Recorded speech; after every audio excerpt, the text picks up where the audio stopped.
Bonee kana jalqabsaa nyaata of danda'udha kaayoo keenya. kilaastara kanaan qotuu calqabne karoora dhuunfaa kiyyanan qaba. Hektaara 5 amma 8 kan qotuudhaaf karoorfadhe jecha.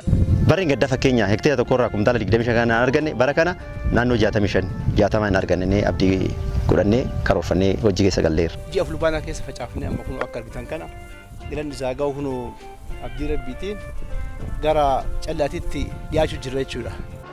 Baay'ee jijjiirama guddaatu jira jechuudha.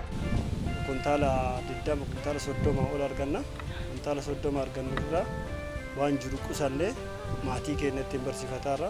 Eegammoo qonni bonaa kun dhufe namni baay'ee isaa jijjiiramaa ture jechuudha. Bara kana 60 amma 70tti karoorri keenya kan argachuudhaaf karoorfadhe. Kanarraa immoo kan itti fayyadamne qusiin keenya gara 100 amma qusannuutti jechaadha. Karoora kan baafanne bara kana bara 2017. Dura deeggarsaan jammarre amma ofiif dandeenye oomishaa jirra jechuudha. Eenyullee nu gargaaree sanyii ofii qopheeffannaa, xaa'oo ofii bitannaa, waa hunda bitanneetiin amma.